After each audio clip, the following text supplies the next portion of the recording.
और उस खीर को कढ़ाई से बाहर निकाल कर कढ़ाई खाली करने लगे तो उसमें मरा हुआ सर्प दिखाई पड़ा। अब तो सबको मालूम हो गया कि छिपकली ने अपने प्राण देकर हम सब के प्राणों की रक्षा की। बोलिए सच्चे दरबार की जय हो। बोलिए भगवान के धाम की जय हो। इस प्रकार उपस्थित सभी ऋषि मुनि और देवताओं ने उस छिपकली की आत्मा की शांति के लिए प्रार्थना करने लगे और कहने लगे कि उसे सब योनि से उत्तम योनि की प्राप्ति हो और अंत में मोक्ष को प्राप्त हो। बोलिए सच्चे दरबार की जय हो।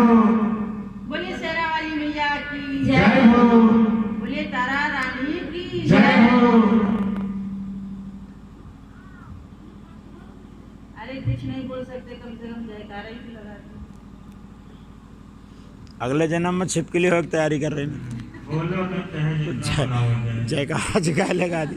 माता रानी की जयकारा लगाते रहें और कथा को ध्यान पूर्वक सुनते रहें। ने अगले जन्म में छिपकली होइयो, छिपकली का जन्म होगा। कीड़ा मकोड़ा खाइयो।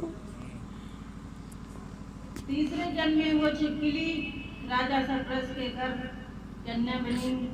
दूसरी बहन तारा देवी फिर मनुष्य योनि में जन्म लेकर तारामती के नाम का नाम पड़ा।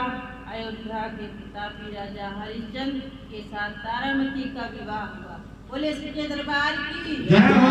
बोले मैया काली की जय हो। राजा सरप्रस ने जोशियों से कन्या की कुंडली बनवाई। जोशियों ने राजा को बताया कन्या राजा के लिए हानिकारक सिद्ध होगी, शगुन अच्छा नहीं है, अतः आप मरवा दीजिए। राजा बोले कन्या को मारना बहुत बड़ा पाप है, मैं इस पाप का भागीदार नहीं बनना चाहता हूँ, ये बहुत बड़ा पाप है। जोशियों ने विचार कर राय दिया कि हे राजन, आप एक लकड़ी के संदूक में ऊपर से सोना चांदी आदि जड़वाएं और फिर उस संदूक में के भीतर कन्या को रखकर प्रवाहित कर दीजिए। सोने चांदी से जड़ा हुआ संदूक लकड़ी का संदूक अवश्य ही कोई लालची मनुष्य निकाल लेगा और आपकी कन्या को भी पाल लेगा। आपको किसी प्रकार का पाप नहीं लगेगा।